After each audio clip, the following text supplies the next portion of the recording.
But he couldn't stop me from joining the Templars. I have to try to cleanse myself of their sin of the flesh. Because of him and my mother, my soul may already be condemned to hell. Only the balm of the Templars' faith can rid it of the mortal sin engraved upon it. On October 9th, Saint Denis Day, I finally discovered the traces of the head.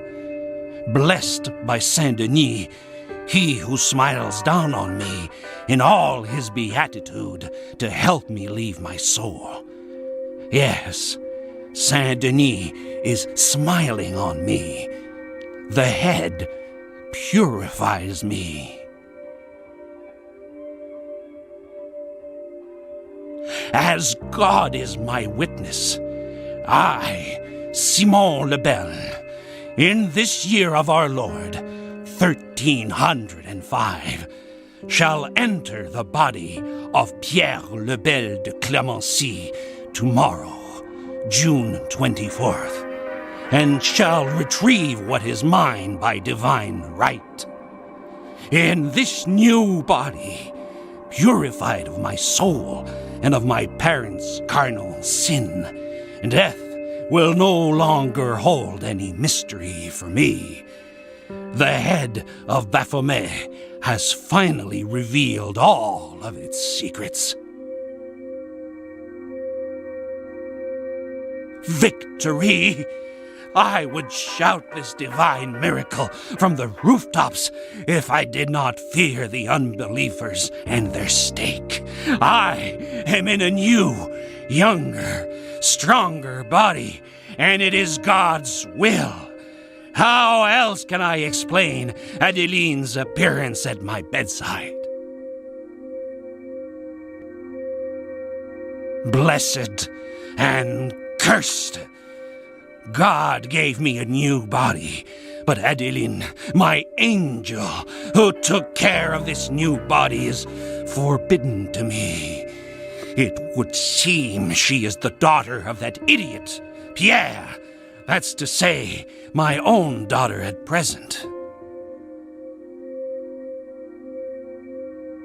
I am weary of this existence. What is the point of living for centuries if I can never again glimpse the smile of my beloved Adeline?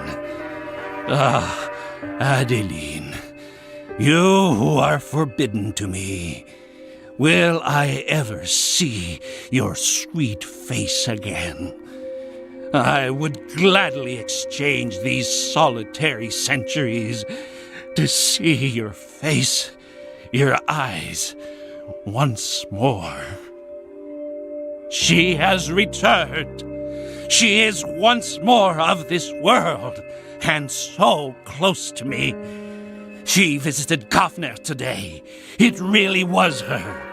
That excellent doctor of the mind confirmed it. It is her, and this time she will be mine for the rest of my life. Well, Miss Blake, it would seem you did not tell me everything.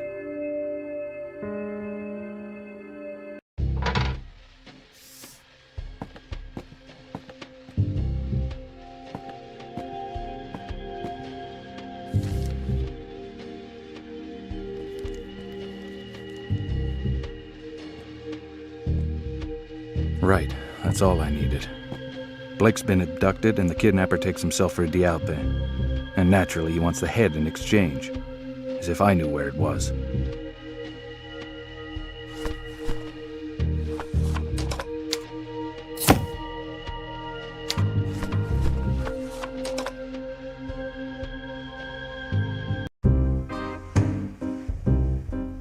McPherson.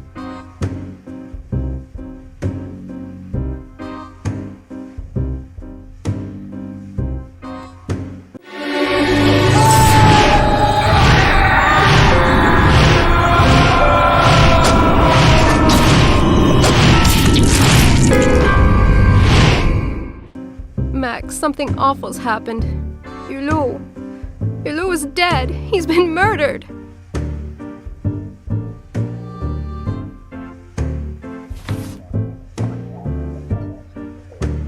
My God, Berenice. Why him? Why Hulot?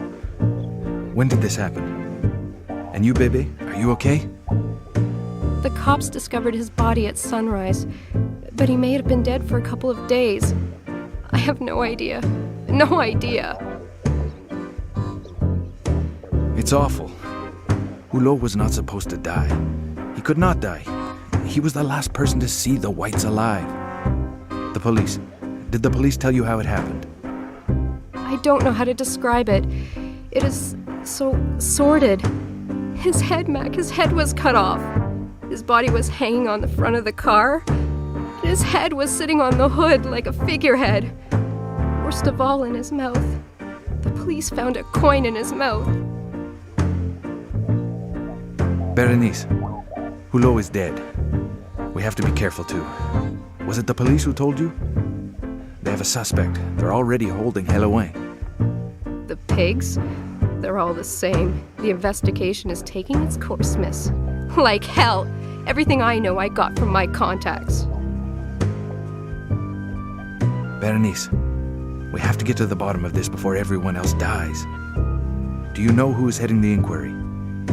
Inspector Lebrun, always spotless, the perfect bourgeois. They're putting on an act in an attempt to hoodwink us.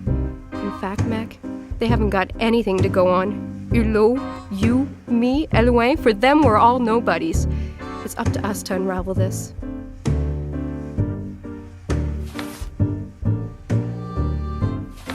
Hulot dead, and the soul of the Alembic gone with him. We've all lost a great friend, Berenice. Keep your chin up, baby. Don't let them get you down. There's still the Alembic. Hulot started from nothing.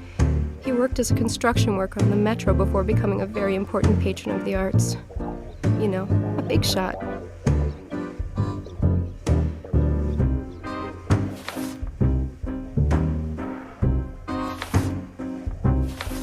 Yes, it's true. A great patron to the artists, and a sponsor to you, to me, to the others. He took me under his wing as soon as I got to Paris. A generous man. even if he never wanted to exhibit me. Hulot always had a solution for everything. Like he said, every man has at least one quality.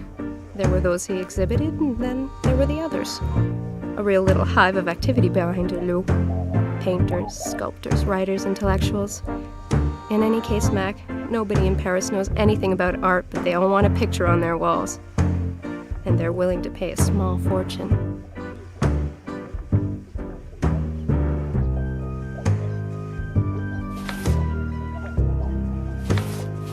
I feel as bad as you do, Berenice. Anyone who comes to the Alembic will be grieving. The place will be a shrine to him. Everyone who comes in will be reminded of Albert Hulot. So many stories. You know how much Hulot loved his entourage. Everybody had a chance.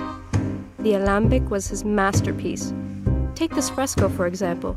You know how many artists contributed? Hulot would ask them to paint a bit, sometimes just a brushstroke. Over the years, it became his treasure.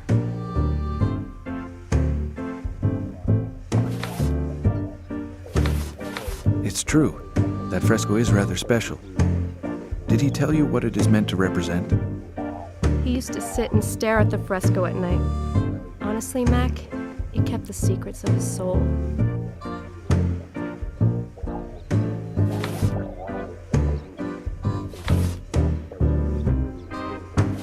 But Berenice, doing those little favors could have sometimes made crooks out of us.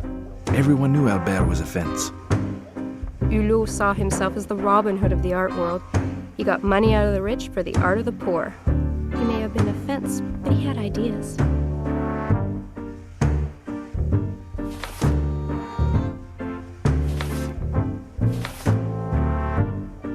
Berenice, relationships like that only bring trouble, either with fences or with the police.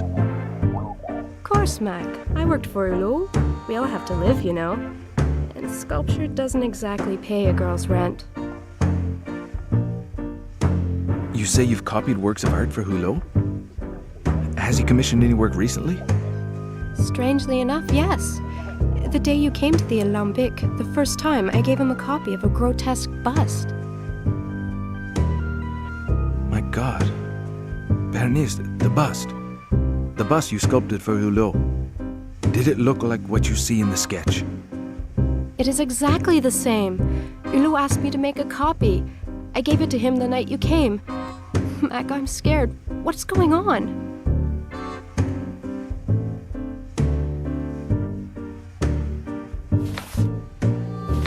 It's awful.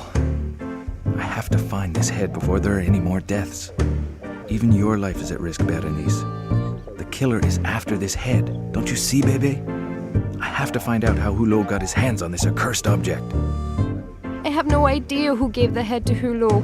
I made a copy, that's all. I'm not sure I've grasped the magnitude of this business. But one thing's for sure. You are not safe, Berenice. Be careful. I'll do everything in my power to put a stop to these crimes. Everything. Find the killer for me, Mac. I will manage on my own.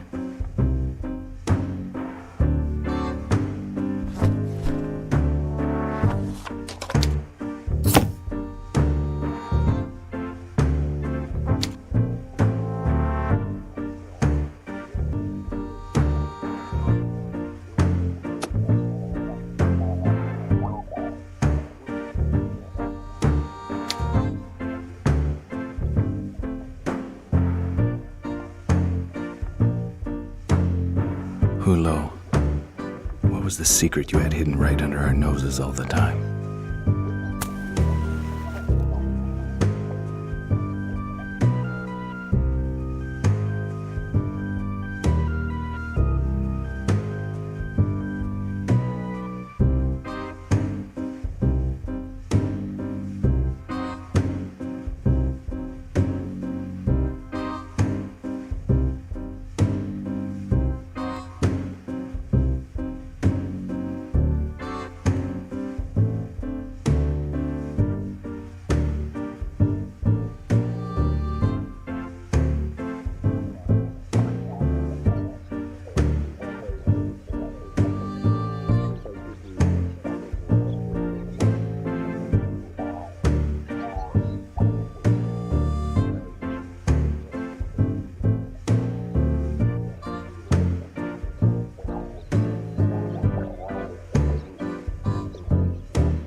Ah, Mr. McPherson, I was just thinking about you.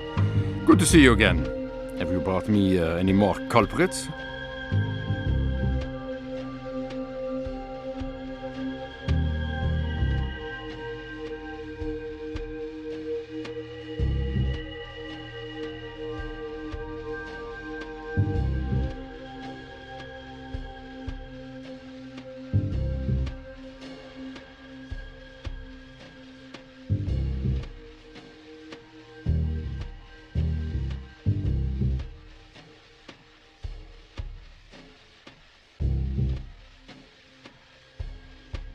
You've got very little on Helway, Inspector. Unless you have further evidence, your culprit will soon be a free man, cleared of all suspicion. I have some solid witnesses, and moreover, a very accurate witness sketch. Thank you.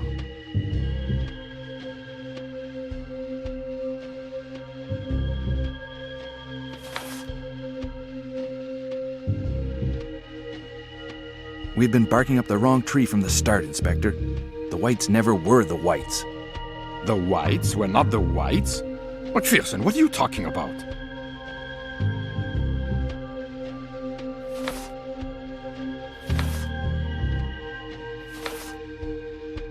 The Whites do not exist. I have their passports here.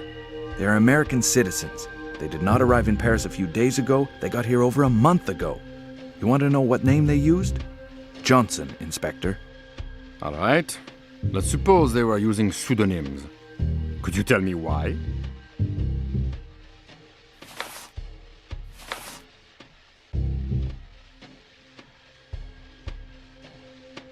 Ruby and Regis are not the real names of the Orphée victims. I have in my possession a ring that clearly indicates the woman's name was Faye. That does not prove anything, McPherson. What about all the sweet talk, huh? Faye and Ferry. Of course. Why complicate things to my Ferry with love?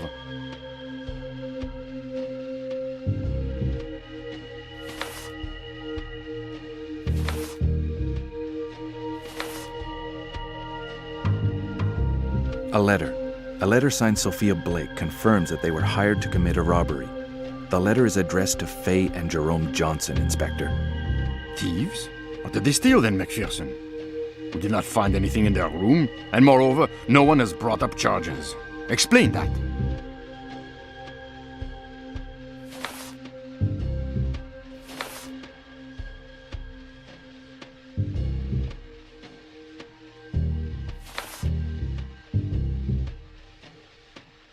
This is the Whites' modus operandi.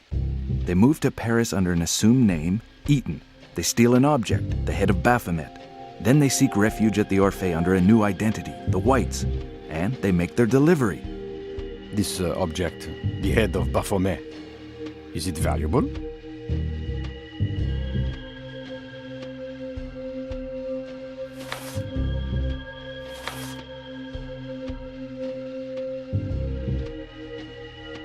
I'm not sure. I doubt you can put a monetary value on it. Right. Listen, McPherson.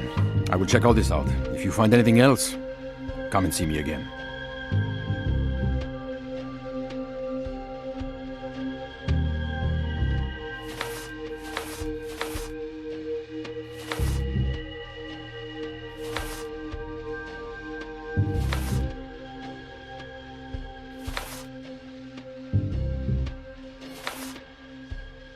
If you have any doubts about d'Alpin's involvement, I have something that will convince you, Inspector. A glass vial, taken from his home, identical to the one found broken in the White's room. McPherson, Grégoire d'Alpin is surely not the only man in the world to own such a vial. It proves nothing. Stop protecting d'Alpin. He's the only man in Paris who can obtain these vials, the only one capable of putting this gas inside them. The purple gas he uses to put his victims to sleep. Leave the vial with me. I will have it examined. Here you are. Thank you, McPherson.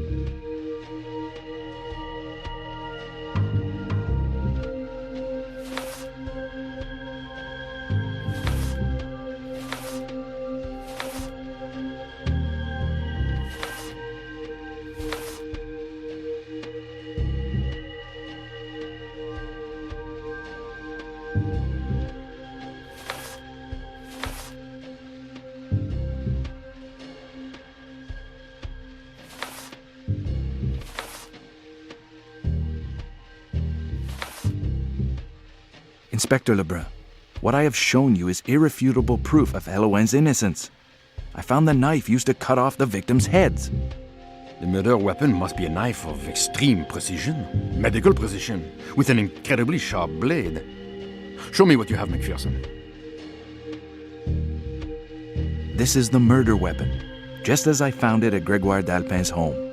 A Liston knife, used by doctors for amputations. With a single movement, you can remove a limb. Impressive. I will see what we can learn from this. Thank you, Mr. McPherson.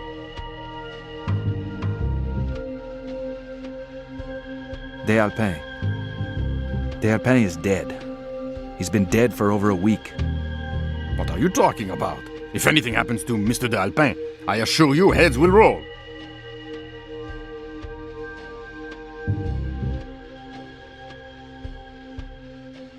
D'Alpin looks to have died peacefully of old age. Nothing like the other murders. I have a photo here. See for yourself. Even if Mr. D'Alpin had died of natural causes, it would not prove Elouin's innocence, McPherson. Quite the contrary.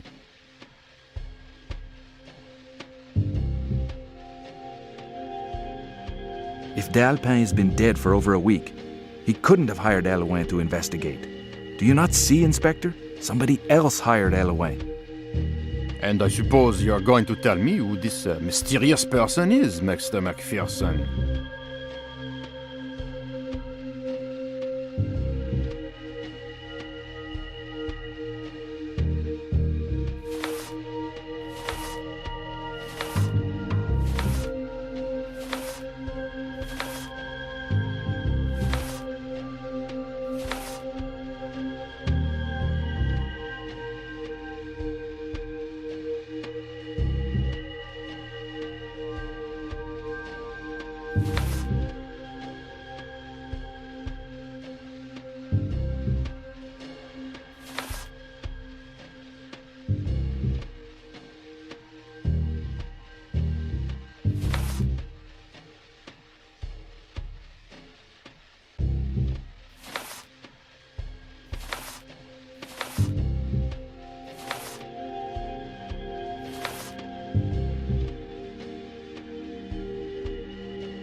Why would he have killed Mallet?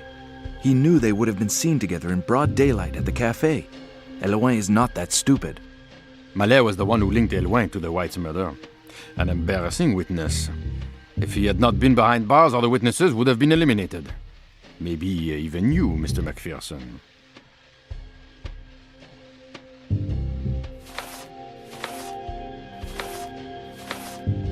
Your charge of murder against Elouin just doesn't hold water, Inspector Lebrun. Another man is dead, Hulot. Albert Hulot was killed in the same circumstances as the Whites and Mallet. In other words, the accomplice is still out there.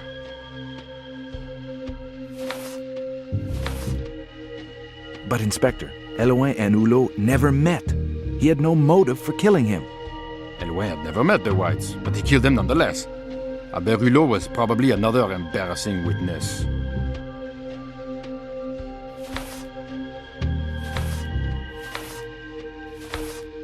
I continue to doubt his guilt. You're not a judge, Mr. McPherson, but if you think you can prove his innocence, go ahead. I don't know. I don't know anything anymore. So until proven otherwise, Elouin is my number one suspect.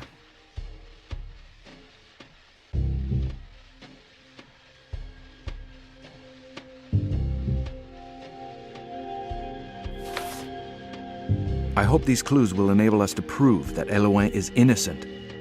I will speak with Elouin, and we shall see.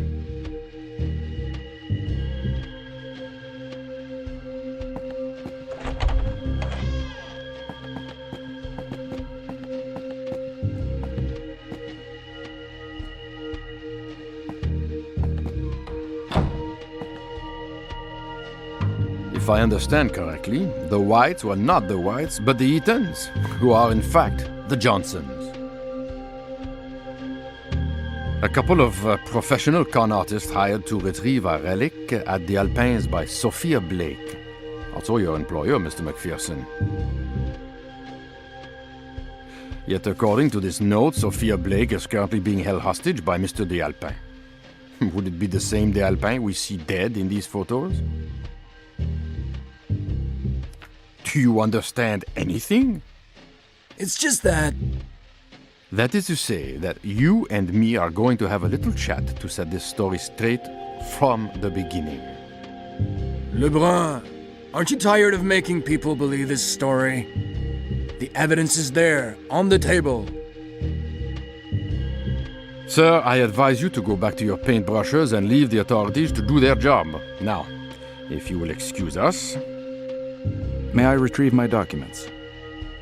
Consider these documents as facts, Mr. McPherson. And without facts, there is no proof. Yes, and there's the proof of my innocence, Lebrun. We shall see about that, Elouin. We shall see.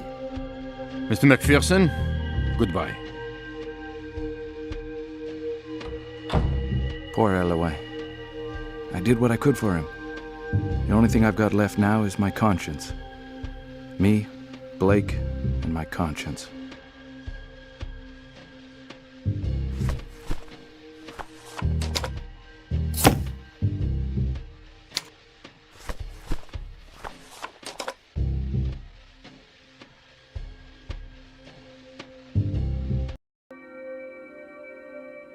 Mr. McPherson, did you know that in Tarot, the hanged man is not put to death, but confronted by his destiny instead? Arriving at his journey's end, he is able to see his life again from a new angle. Sometimes, a man thinks of certain events again and discovers that he was tricked, betrayed. McPherson! Help me, Gustave! Don't let him! He's insane! This painful blow, this moment when our convictions, our beliefs, our passions are shattered. When you discover your life has been nothing but lies, trickery. McPherson! Help me down! He'll kill me! He'll kill you! Like he killed all the others! He killed them all! That Kaufner, he killed them! Judged! All guilty of having tricked me, betrayed me, stolen from me. Just as you did Blake. And just as she tricked and betrayed you too, Mr. McPherson. The Baphomet is mine! It has been mine for centuries! It is my immortality! Give me back the head, McPherson, or she will be sentenced before the tribunal of God!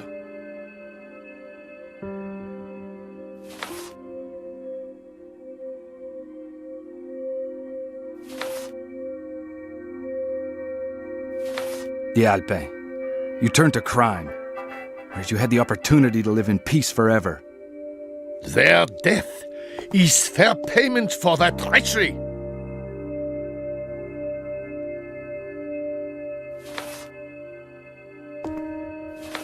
Haven't you understood that nothing in all this can wipe out your suffering, your grief, your Adeline? The memory of Adeline lives on stronger than ever.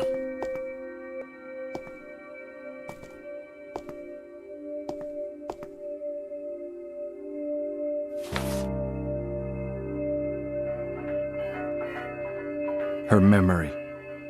Everything that is left of her memory is in my hands. This vulgar idol, this link with your past, your sole treasure, D'Alpin. This is how you will perish, by its destruction.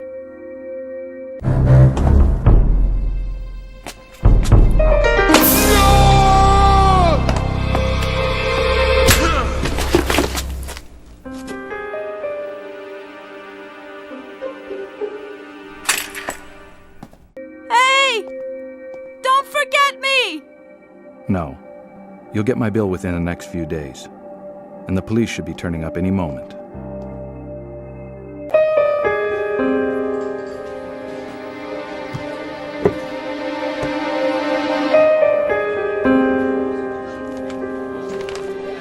What happened to Covenant?